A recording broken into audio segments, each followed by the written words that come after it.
Hey, I'm Michael, and you're watching Michael's Karma Stories, the place where we bring real Reddit stories to life, from Ayatia to wild karma moments and everything in between. In this channel, I don't just read the story, I become the person in it. So as you listen, it might sound like it's happening to me, but it's actually a real Reddit post, told in a way that puts you inside the situation. Before we start, drop a comment telling me where you're watching from, and let me know what kind of stories you want next. Your suggestions actually shape what comes on this channel. And if you're into these kinds of deep, real stories, hit subscribe. We're pushing toward 100,000 subscribers, and you being here makes a real difference. All right, let's get into it. At my son's funeral, his wife threw me out of my own house. I'm Thomas Mitchell. What happened next changed everything. Picture this. Your child just died. You're grieving, and your daughter-in-law looks you in the eye and says, "Stop crying, pack your bags, and get out of my house now." She called me a worthless burden in front of everyone at my son's funeral. But here's what Victoria didn't know. The house she was kicking me out of, I built it in 1987. The money she thought she inherited, $850,000 that was always mine. For 8 years, she lived off my generosity while treating me like charity. Instead of arguing, I just walked away. Sometimes silence is the most powerful response of all. If you're new here, hit subscribe. I share stories about standing up to disrespect, and trust me, you'll want to see how this ends, because what Victoria discovered 3 days later taught both of us that assumptions can cost you everything. Let me start from the beginning. The signs were there from the beginning. I just chose to ignore them. When my son David died in that car accident 2 months ago, Victoria immediately took charge. "Don't worry about the arrangements, Tom," she said. "I'll handle everything." What she really meant was, stay out of my way. At the funeral home, she made every decision. The casket, the flowers, even the music. When I suggested David's favorite song, the one we used to play when we built this house together in 1987, she cut me off. "That's too depressing," Victoria said. "We need something more uplifting." I watched her command the room in her $300 black dress, directing everyone like she was the director of this tragic play. And me? I sat in my old gray suit, the one I'd worn to my wife's funeral 2 years earlier, feeling invisible. The second sign came during the reception at our house. My house, technically. Though Victoria had been treating it like hers since David's death, she pulled me aside in the kitchen. "Tom, we need to talk about your situation." "My situation? You're financially dependent on us now. David was supporting you, and with him gone," she shrugged. "I can't carry that burden." Burden. That word hit harder than expected. "I've been more than generous letting you stay here," she continued. "But this house is mine now. Everything is mine. David left it all to me." I nodded slowly. Victoria saw that nod as defeat. What she didn't see was calculation. She had no idea that David had never owned this house. He lived here, yes. Grew up here, absolutely. But owned it? Never. She also didn't know about the filing cabinet in the basement. 4 drawers of meticulously organized financial records going back 40 years. The CPA and me never threw anything away. Most importantly, she didn't know about the trust. But I'm getting ahead of myself. The funeral guests saw what Victoria wanted them to see. A successful real estate agent taking charge during a family crisis, and an old man who couldn't handle his own affairs. They watched her shake hands and accept condolences like she was the head of the family now. Meanwhile, I sat quietly in David's old recliner, the one I'd bought him for his 16th birthday, and listened to her paint me as the dependent father-in-law. "Tom's having a hard time adjusting," I heard her tell our neighbor Helen Davis. "The poor man doesn't understand finances. David handled everything for him." Helen shot me a sympathetic look. She'd known me for 37 years, since the day I broke ground on this lot, but even she seemed to believe Victoria's version of reality. That's when I realized something important. People see what they expect to see. Victoria expected to see a grieving widower who couldn't manage on his own, so that's what she saw. The old Honda Civic I drove instead of something flashy. The simple clothes I wore instead of expensive suits. The quiet way I handled my grief instead of making a show of it. She mistook humility for helplessness, quiet for weak, generous for desperate. It was an understandable mistake. I'd spent 2 years since my wife Margaret's death living simply. No need for expensive toys or status symbols when you're learning to live alone. David understood that. He respected my choice to downsize my lifestyle. But Victoria, she measured worth by appearance, by volume, by who controlled the conversation. She was about to learn that the most dangerous person in any room is the one who doesn't need to prove anything. As the last guests left that Tuesday evening, Victoria cornered me by the front door. "I meant what I said, Tom. This arrangement isn't working anymore." I looked around the living room I'd painted 3 times over the decades. The hardwood floors I'd installed by hand, The crown molding I'd measured and cut with David when he was 12. I understand, I said quietly. But Victoria had no idea what I understood, and she definitely had no idea what was coming next. Wednesday morning brought clarity and coffee in equal measure. I sat at my kitchen table, the one Margaret and I had bought at a garage sale in 1986, and made a list. Not of what I was losing, but of what Victoria thought she was gaining. The house, 2,400 square feet of memories on Maple Street in suburban Cleveland. Current market value, according to Victoria's own real estate expertise, $420,000. The life insurance, David's policy through his engineering firm, $150,000. Victoria had already started spending that money in her head. The furniture, everything from Margaret's antique china cabinet to David's collection of engineering textbooks. Not valuable to others, but priceless to me. My dignity, watching Victoria parade around like she'd inherited a kingdom when she'd actually inherited nothing at all. But here's what really bothered me. It wasn't the money or even the house. It was the eraser. Victoria was systematically removing every trace of the life Margaret and I had built here. She'd already boxed up Margaret's photos from the mantle. David's childhood drawings were gone from the refrigerator. Even my old CPA certificates had disappeared from the den wall. I'm redecorating, she explained when I asked about Margaret's photos. David always said this place needed updating. Updating? As if 40 years of memories were outdated software. She gave me 30 days. 30 days to find somewhere else to live on what she assumed was Social Security and nothing else. 30 days to pack up 4 decades and pretend it never happened. The cruelest part, she was doing it all with such confidence, such certainty that she held all the cards. Tuesday afternoon, she'd handed me a printed timeline, actually printed it out like I was a tenant getting evicted. November 15th, she said, pointing to the date circled in red. That gives you time to find a nice senior community somewhere more appropriate for your situation. Your situation. There was that phrase again. I've already looked into a few places, she continued, pulling out brochures like she was doing me a favor. Sunset Manor has openings. It's only $800 a month for a studio apartment. $800 a month. She expected me to spend my entire Social Security check on rent and somehow survive on nothing else. What about food? I asked. Transportation, medical bills. She shrugged. There are programs for people in your situation. Food stamps, Medicaid. The government takes care of senior citizens. The government. Like I was some charity case who'd never contributed anything to society. That's when I realized Victoria didn't just want me gone. She wanted me grateful for the opportunity to leave. She wanted me to thank her for 30 days instead of 0. To appreciate her generosity and not calling the police to have me removed immediately. To accept that this was simply how things worked now that David was gone. But Wednesday morning, sitting with my coffee and my list, I had a different realization.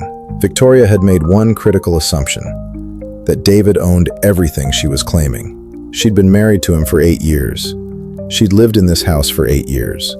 She'd probably never seen a deed or a mortgage statement or any document that proved ownership of anything. Why would she?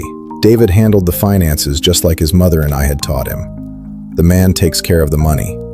Old-fashioned maybe, but it worked for us. Except David had never actually handled my finances. He'd helped me around the house, sure. Brought groceries when I needed them. Drove me to doctor appointments after Margaret died. But the money, the investments, the property, that was always mine to manage. Victoria saw David's helpfulness and assumed dependency.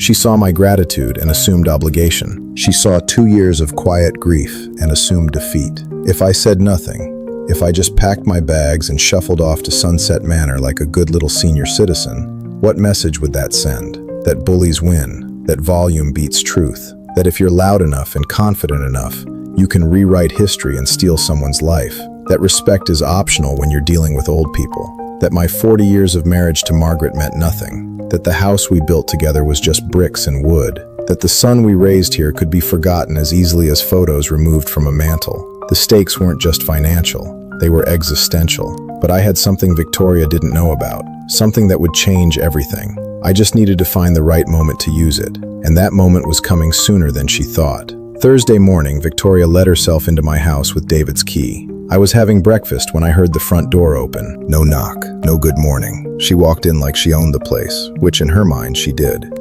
"Tom, we need to talk," she announced, marching into the kitchen with a manila folder under her arm. "About what?" "Your finances." She sat down across from me without being invited. I've been thinking about your situation, and I need to understand exactly what David was covering for you.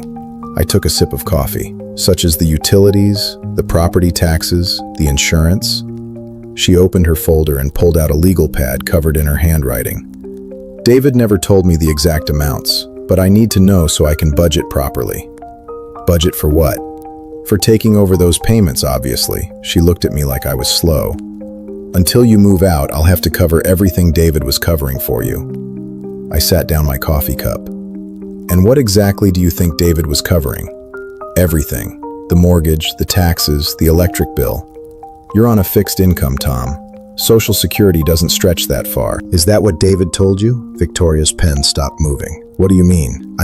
Did David specifically tell you he was paying my bills? He didn't have to tell me. It's obvious. She gestured around the kitchen. How else could you afford to live here? This house is worth over $400,000. And how do you know what it's worth? I'm a real estate agent, Tom. I know property values in this neighborhood, but you've never seen the deed. The question hung in the air like smoke. Victoria's confident expression flickered for just a moment. I don't need to see the deed. David inherited this house when your wife died. Did he? Of course he did. Who else would get it? I stood up slowly and walked to the sink, rinsing my coffee cup with deliberate care. You know, Victoria, you've made a lot of assumptions about my finances. They're not assumptions, they're facts. Really? What other facts do you have? She consulted her legal pad. David told me you never contributed a dime to this house. I turned around. Is that what David told you? Yes. Interesting, because I built this house in 1987, paid cash for the lot, hired the contractors, supervised every day of construction. Victoria's face tightened. That was 37 years ago. Things change. Some things, not ownership. Look, Tom, I know this is hard for you. Losing David, having to face reality about your financial situation. But denial won't help. What denial? Pretending you're not dependent on family charity. The word charity landed like a slap. I dried my hands on the dish towel, taking my time. Victoria, let me ask you something. What? In 8 years of marriage, did David ever show you a mortgage statement? We kept our finances separate. Did he ever mention making house payments? We didn't discuss every detail of his expenses. Did you ever see him write a check for property taxes? Her silence was answer enough. Here's what I think happened, I said, leaning against the counter. David helped me around the house, picked up groceries, did some yard work. And you assume that meant he was supporting me financially? Because that's what it looked like. Appearances can be deceiving. Victoria stood up, clearly frustrated. Fine, show me the deed, then prove you own this house. I don't have to prove anything to you. Yes, you do, because I'm David's widow, and I inherited everything. Did you? Stop answering questions with questions. Stop making assumptions. We stared at each other across the kitchen. Victoria's jaw was tight, her real estate agent composure cracking. You have until November 15th, she said finally. After that, I'm changing the locks. We'll see about that. She gathered her papers and headed for the door. We'll see about what? But I just smiled and started loading the dishwasher. Some conversations are better finished with lawyers present. Friday afternoon, I did something I hadn't done in months. I went down to the basement. The basement had always been my sanctuary. Margaret used to joke that I was like a squirrel down there, storing away every document and receipt like they were acorns for winter. You never know when you'll need proof of something, I'd tell her. She'd roll her eyes and remind me that normal people didn't keep 40 years of bank statements. But I wasn't normal people. I was a CPA who'd learned early that paper trails tell stories, and stories protect you when memories fail or people lie. The filing cabinet stood exactly where I'd left it. 4 drawers of meticulous organization, each drawer labeled by decade, each file folder labeled by category, each document filed chronologically. It was beautiful in its own way. I pulled out the bottom drawer first, 1980s, the decade that changed everything. Inside, I found the folder I was looking for. Real estate, 447 Maple Street. Yes, 447, the house number Victoria thought she now owned. The first document was the original land purchase agreement, March 12, 1987. Thomas Mitchell, buyer, $43,000 for the lot. The second document was the construction contract, Mitchell & Sons Building Company. No relation to me, just a coincidence of names. $78,000 for a custom colonial. The third document was the most important. The original deed recorded March 15, 1987. Owner, Thomas Mitchell. No co-signer, no joint ownership, no mortgage. I'd paid cash for everything. Victoria had no idea, of course. She'd been 4 years old in 1987, probably learning to tie her shoes while I was learning to read blueprints. But there was more in that folder, much more. Insurance policies, property tax receipts, utility connection agreements, all in my name, all paid by me, all proving continuous ownership for 37 years. David's name appeared nowhere in any of these documents. I pulled out the second drawer. 1990s, more the same. Property taxes paid annually by Thomas Mitchell. Insurance premiums paid quarterly by Thomas Mitchell. Even the landscaping receipts were in my name. The 2000s drawer told the same story, and the 2010s, and the most recent file from 2024. But the real surprise was in the very back of the bottom drawer, in a folder labeled Trust Documents, Private. This was the folder Victoria definitely didn't know about. Inside were papers that would change everything. Documents that told a story she couldn't imagine. The first paper was a trust agreement dated June 15th, 1985, before David was even born. The Thomas and Margaret Mitchell Family Trust. The second paper was a bank statement from First National Bank of Ohio. Current balance as of October 31st, 2024, $853,412. The third paper was a list of trust beneficiaries. David's name was there, yes, but not as an inheritor, as a beneficiary during his lifetime, with specific terms and conditions. Terms and conditions that Victoria had never bothered to ask about. The trust was complicated, the way these things always are. But the basic structure was simple. Margaret and I were the original trustees. After Margaret's death, I became the sole trustee. David received monthly allowances for education, housing assistance, and family support, but ownership that always remained with the trust, which meant it remained with me. David had lived comfortably because I made sure he lived comfortably. The engineering degree I helped pay for, the wedding I helped fund, the various investments and opportunities that came his way, all of it flowed from this trust. All of it remained under my control. Victoria saw David's comfortable lifestyle and assumed he was independently wealthy. She saw his generosity toward me and assumed it came from his own earnings. She never imagined that the money flowing from David to me was actually my own money flowing back home. It's funny how assumptions work. You see what fits your expectations and ignore what doesn't. Victoria expected successful young couples to support their aging parents. So when she saw David helping me, she assumed dependency. She never considered the possibility that I was helping him. But there was one more document in that folder, one that would matter most when the time came for truth-telling. David's life insurance policy, $150,000, just like Victoria said. But the beneficiary wasn't Victoria. The beneficiary was the Thomas and Margaret Mitchell Family Trust, which meant the beneficiary was me. Victoria had been spending money that was never hers to begin with, making plans with resources that belonged to someone else, building a future on a foundation that didn't exist. I closed the filing cabinet and headed back upstairs. In the kitchen, I made myself a sandwich and thought about timing. Victoria had given me until November 15th to move out. Today was November 1st. That gave me exactly 2 weeks to decide how to handle this situation. I could call her right now, explain the truth, show her the documents, watch her world collapse in real time. Or I could wait. Let her keep making assumptions. Let her dig the hole deeper. Let her learn the lesson the hard way. As I ate my sandwich, I remembered something my old business partner used to say. Tom, sometimes the best negotiation strategy is letting the other guy talk himself into a corner. Victoria was definitely talking herself into a corner. The question was, how deep did I want to let her dig before I stopped her? I looked around the kitchen I'd designed 37 years ago. The cabinets I'd chosen, the countertops I'd installed, the windows I'd measured and ordered. My house, my trust, my choice. Victoria was about to learn that respect isn't negotiable. But first, she needed to finish digging. Sunday morning brought the worst of Victoria. I was getting ready for church when she arrived with 3 of her real estate agent friends. She'd invited them for what she called a consultation about the house's potential.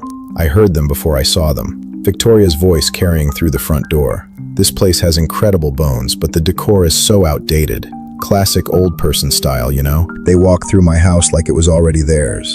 Oh my God, Victoria, this crown molding is gorgeous, said a blonde woman in expensive boots. Original, from 1987, Victoria replied. Tom built this place, but he has no eye for modern design.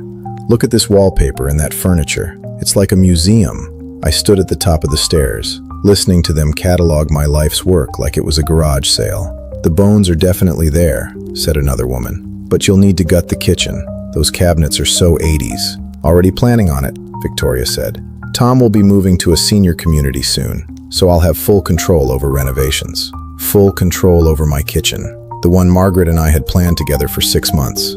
I came downstairs wearing my church clothes. 3 women I'd never met were standing in my living room taking photos. Tom, Victoria's voice was artificially bright. Perfect timing. I want you to meet some colleagues. She introduced them like I was a curiosity. This is Tom, David's father. He's the original owner, but he's transitioning to a more suitable living situation. Transitioning like I was a job change. Mr. Mitchell, said the blonde one, your house has such character. You must have put a lot of work into it. Some, I said. Victoria tells us you're moving to Sunset Manor. That's such a nice facility. I looked at Victoria. Is that what I'm doing? We discussed this, Tom. November 15th, remember? I remember you discussing it. An uncomfortable silence settled over the group. The real estate agents exchanged glances. Well, said the blonde one, we should probably let you get to church. Actually, Victoria said, Tom, while everyone's here, maybe you could tell them about the maintenance issues, the roof leak, the furnace problems. There was no roof leak. The furnace was 2 years old.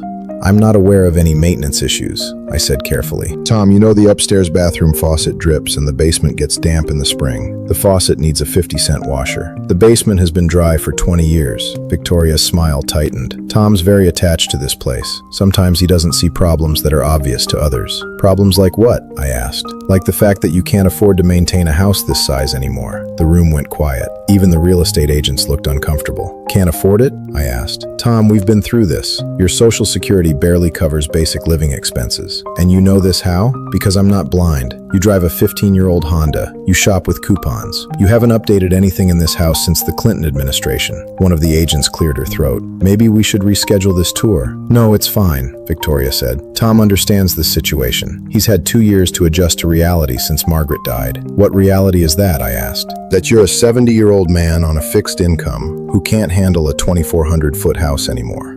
70, 68, whatever. The point is you're making assumptions about my finances. They're not assumptions, Tom. They're observations. Observations about what? About the fact that you've been living off David's generosity for 2 years, and now that David's gone, you need to face reality. The words hung in the air like tear gas. The 3 real estate agents were actively looking for exits. David's generosity, I repeated. Yes, David paid your property taxes. David covered your utilities. David made sure you had groceries and medical care. Did he? You know he did. And you know this because I was married to him. I saw him writing the checks. What checks? Victoria's face flushed. The checks for your expenses. Did you see him write checks to the county for property taxes? He handled those things online. Did you see him pay my electric bill? He transferred money to your account. Did you ever see bank statements showing these transfers? We kept our finances separate, so you never actually saw any of these payments. The blonde agent stepped forward. You know what, Victoria? This feels like a family discussion. Maybe we should give you some privacy. No, Victoria said sharply. This needs to be said, Tom. You cannot keep living in denial about your financial situation. What denial? The denial that you're anything other than a burden. The word echoed through the room. Even Victoria seemed surprised she'd said it out loud. A burden, I said quietly. I'm sorry, but yes, you're a burden. You have been since Margaret died. David was too kind to say it, but someone has to. Too kind to say what? That supporting you was bankrupting him. Bankrupting him. Yes, the property taxes alone are $8,000 a year. Add utilities, maintenance, your medical expenses. She was building steam now, letting 2 months of frustration pour out. David spent $40,000 last year keeping you afloat. $40,000 at least. And now he's gone, and I'm supposed to pick up that burden. I have my own life to think about. The real estate agents were edging toward the door. So, you're throwing me out, I said. I'm giving you a month to find appropriate housing. That's more generous than most people would be. Generous. Yes, generous. Because frankly, Tom, you never contributed anything to David's success. He built his own life, earned his own money, bought his own house. This house? Yes, this house. David inherited it from Margaret, and now I inherit it from David. That's how inheritance works. I nodded slowly. I see. Good. Finally, Victoria, what? You might want to check your facts before making statements like that in front of witnesses. She laughed. What facts, Tom? I'm a real estate professional. I know how property ownership works. Do you? Better than you do, apparently. I looked at the 3 women by the door. They were witnessing something they definitely hadn't signed up for. Ladies, I said, you might want to ask Victoria to show you the deed to this house before you start planning renovations. Victoria's face went white. Tom, don't what? Don't tell the truth. But I'd said enough. Sometimes the best revenge is letting people hang themselves with their own words. Enjoy your tour, I said, and headed for the front door. I had a lawyer to call. Monday morning, I sat in attorney Margaret Collins' office with 3 manila folders on the mahogany desk between us. Margaret Collins, no relation to my late wife, just another one of life's small coincidences, had been handling my legal affairs for 20 years. She knew exactly what those folders contained. "Tom," she said, adjusting her reading glasses, "I have to ask, are you sure you want to do this?" "I'm sure, because once we start this process, there's no taking it back. Victoria will know everything." "Good." Margaret opened the first folder. "Let's review what we have." The original deed to 447 Maple Street lay on top. Thomas Mitchell, sole owner, recorded March 15, 1987. No co-signers, Margaret noted. No joint ownership, no mortgage. You paid cash for the land and construction. Correct. She opened the second folder. Property tax records for 37 years, all paid by you from your accounts. Correct. Insurance policies, utility bills, maintenance contracts, all in your name. Correct. She opened the third folder. And this is the big one, the Thomas and Margaret Mitchell Family Trust. The trust documents were thick, complex, full of legal language that took years to develop and decades to fund. Current balance? Margaret asked, though she already knew. $853,412 as of last Friday. And David's status in the trust? Beneficiary during his lifetime? Never a trustee, never an owner. Margaret leaned back in her leather chair. "Tom, this is a substantial estate." Victoria had no idea. None. And David never told her about the trust structure. David was a good son, but he wasn't detail-oriented about finances. He knew I helped him when he needed help. He probably never thought to explain where the money came from. So, Victoria assumed that David was supporting me instead of the other way around. Margaret shook her head. "It's understandable, I suppose. Young couples don't usually have trust this size backing them up. The irony is beautiful," I said. "Victoria kicked me out of my own house, using my own money to threaten me. How so?" "David's life insurance, $150,000. She's been making plans with that money for 2 months. But the beneficiary is the trust, which means the beneficiary is me." Margaret pulled out a calculator. "So, let me make sure I understand. Victoria thinks she inherited a $420,000 house and $150,000 in life insurance." "That's right. But actually, she inherited nothing. The house belongs to you and the insurance money goes to your trust." "That's right. And she's been treating you like a charity case while planning to spend nearly $600,000 that was never hers." "That's right." Margaret was quiet for a moment, processing the situation. "Tom, I have to ask, why did you let this go on for 2 months? Why didn't you correct her assumptions immediately?" I thought about that Sunday morning scene. Victoria calling me a burden in front of strangers, the casual cruelty of it. Because I wanted to see how far she'd go, and she went pretty far. Margaret nodded. "What do you want to do now?" "I want to establish clear boundaries." "Legal boundaries?" "All kinds of boundaries." She pulled out a legal pad. "Talk to me first. I want the insurance claim processed immediately. The money belongs to the trust, not to Victoria." "Done. That's straightforward." "Second, I want Victoria served with formal notice that she's a tenant in my house, not an owner." "Also straightforward." "How much notice?" 30 days. The same time frame she gave me. Margaret smiled slightly. Poetic justice. "Third, I want her to understand exactly what David's relationship to the trust was, so she can't claim ignorance going forward. We can provide complete documentation. And fourth," I paused, "I want witnesses present when we have this conversation." "Witnesses?" "The same real estate agents who heard her call me a burden yesterday. They should hear the truth too." Margaret set down her pen. "Tom, that feels like public humiliation." "No, public humiliation is what Victoria did to me. This is public education. There's a difference. Victoria humiliated me to make herself feel powerful. I'm educating people to prevent future misunderstandings." Margaret considered this. "The real estate agents aren't necessary for the legal process, but they're necessary for the social process." "Explain." "Victoria spent 2 months telling people that I'm a broke old man living off family charity. Those people deserve to know the truth. And Victoria deserves to hear that truth in front of the same people she lied to." "Exactly."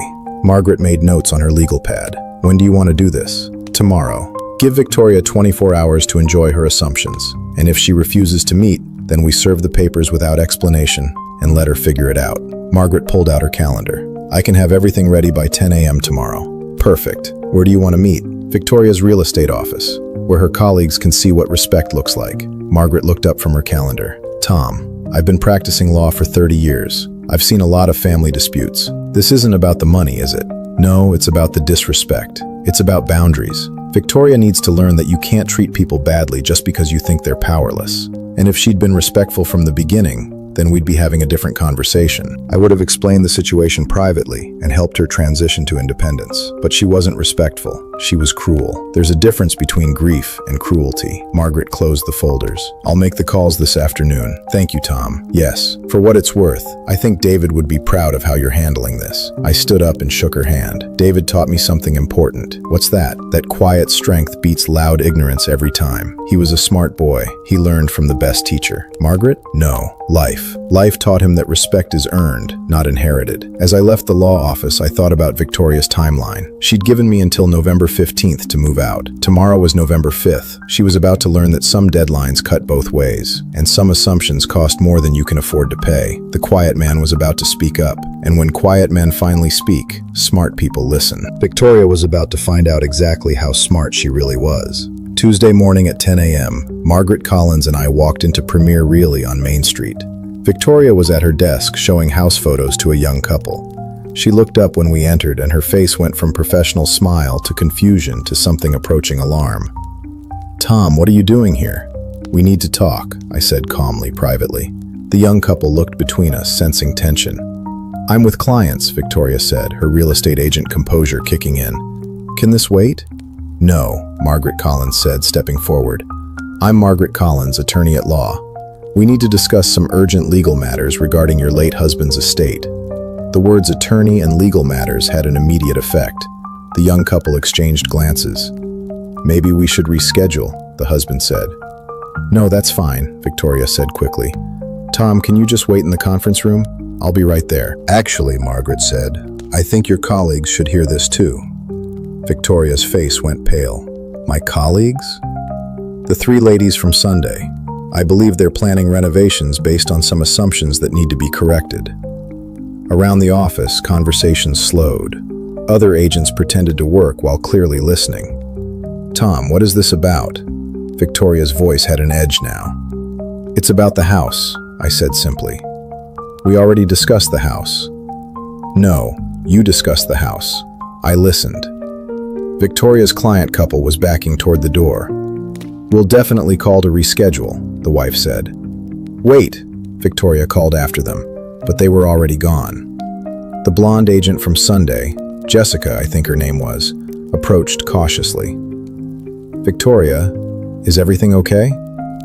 Everything's fine, Victoria said tightly. Tom's just having some difficulty accepting his new living situation.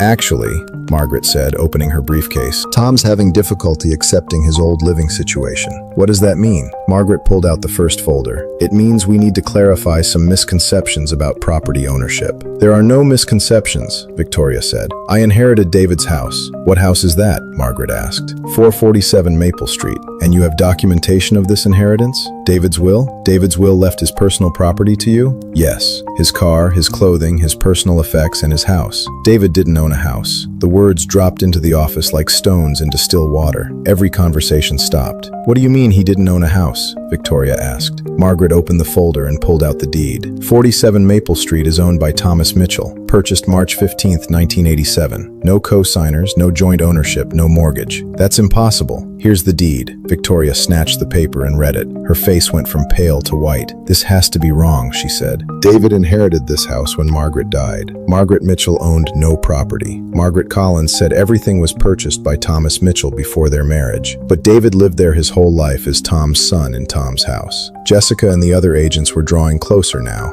fascinated despite themselves. I don't understand, Victoria said. David paid all the bills, the taxes, the utilities, everything. No, I said quietly. David helped me around the house. I paid all the bills. That's not true. Margaret pulled out the second folder. Property tax records for 37 years, all paid by Thomas Mitchell. Insurance policies, she continued, pulling out papers, all in Thomas Mitchell's name. Utility bills, bank records, maintenance contracts, all Thomas Mitchell. Victoria stared at the papers like they were written in a foreign language. This doesn't make sense, she said. David had money, good money. He was an engineer. David was comfortable because Tom made sure he was comfortable.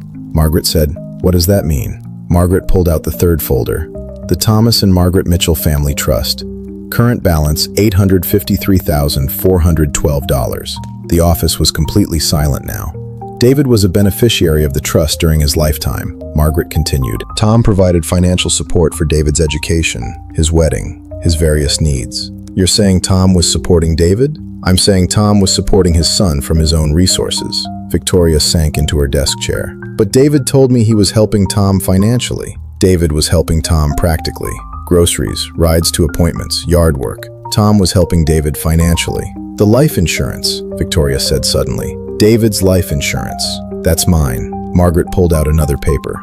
The beneficiary of David's life insurance policy is the Thomas and Margaret Mitchell Family Trust. No. Yes, that money is mine. That money belongs to Tom. Victoria looked around the office. Every agent was staring at her. The woman who'd been so confident Sunday morning, so certain of her inheritance, so dismissive of the old man's protests. Tom, she said, her voice small now. I didn't know. You didn't ask.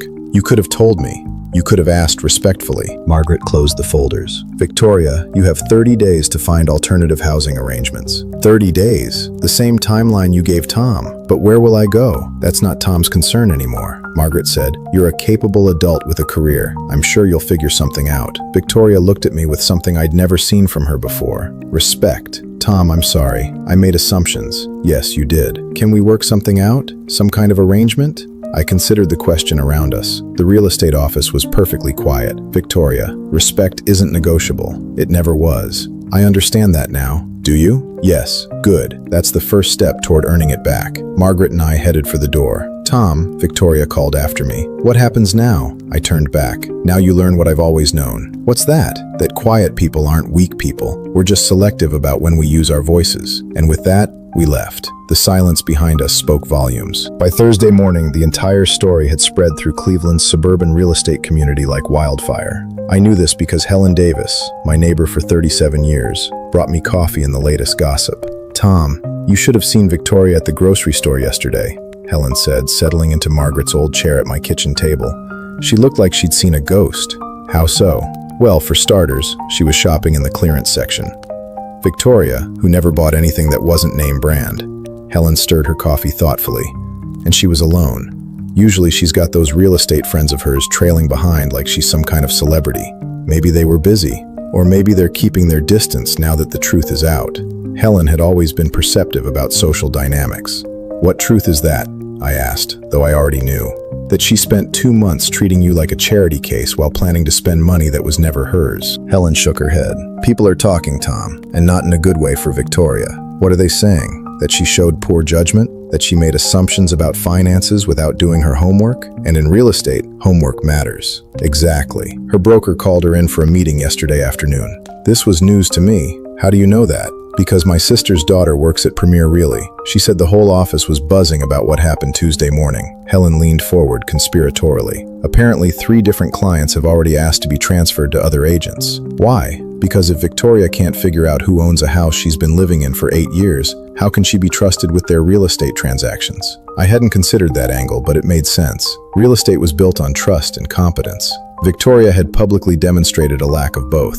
There's more, Helen continued. You know that young couple she was meeting with when you showed up vaguely? They posted about it on social media, something about dodging a bullet with an agent who doesn't understand property law. They posted about it with photos of the office and everything. It's gotten hundreds of likes. The ripple effects were spreading faster than I'd anticipated. My phone rang. Margaret Collins. Tom, we have some developments. Good or bad, depends on your perspective. Victoria's attorney called this morning. She hired an attorney. Apparently he wanted to discuss a settlement. What kind of settlement? Victoria would like to stay in the house for 6 months instead of 30 days. She's offering to pay rent. How much rent? $2,000 a month. I almost laughed. For a house worth $420,000? Market rent would be closer to $3,000. Yes. What did you tell him? That we'd consider reasonable offers. And what's reasonable? $3,500 a month first and last month in advance, plus a security deposit equal to 1 month's rent.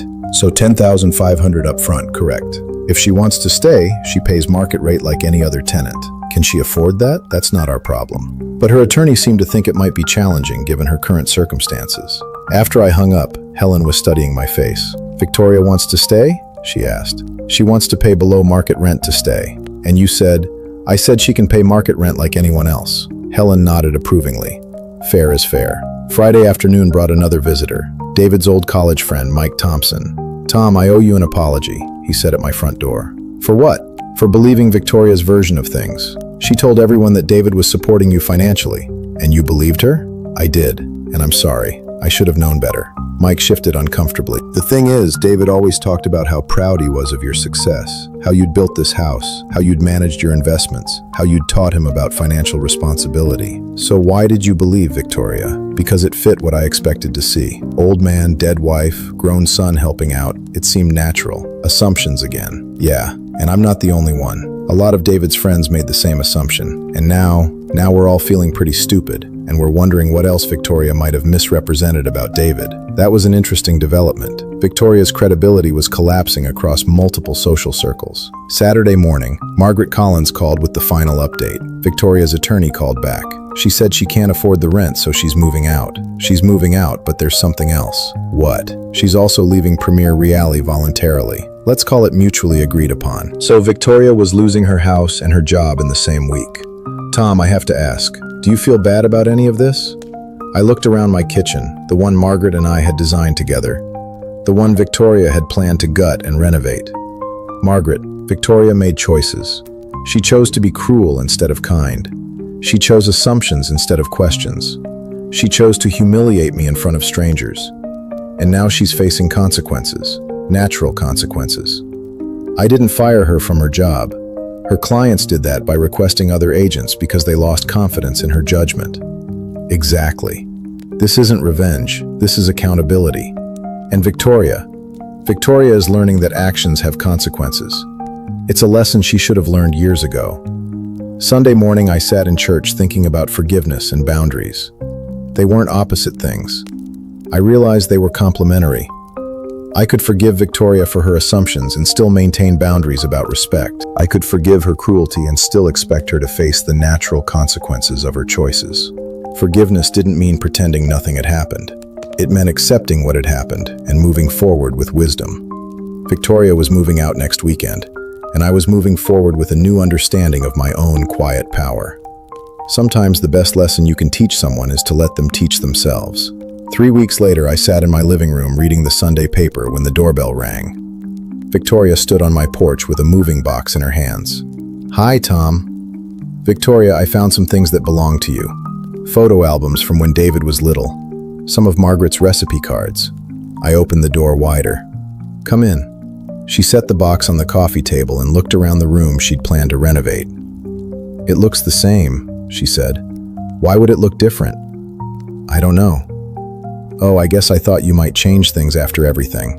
Some things don't need changing. We sat in the quiet for a moment. Tom, I owe you more than an apology. You don't owe me anything. Yes, I do. I treated you terribly. I made assumptions about your life, your finances, your worth. I was cruel when I should have been grateful. And now I understand something I should have understood from the beginning. What's that? That David learned his values from someone. His kindness, his generosity, his quiet strength. He learned all of that from you. I nodded. David was a good son. He was. And you were a good father. I just couldn't see it because I was too busy making assumptions. We all make assumptions, Victoria. The question is what we do when we learn we're wrong. I'm trying to learn from this. Good. I found a job in Columbus. Fresh start, new city. Maybe I can do better there. I hope you can. She stood to leave, then turned back. Tom, can I ask you something? Of course. If I'd been respectful from the beginning, if I'd asked questions instead of making demands, would things have been different?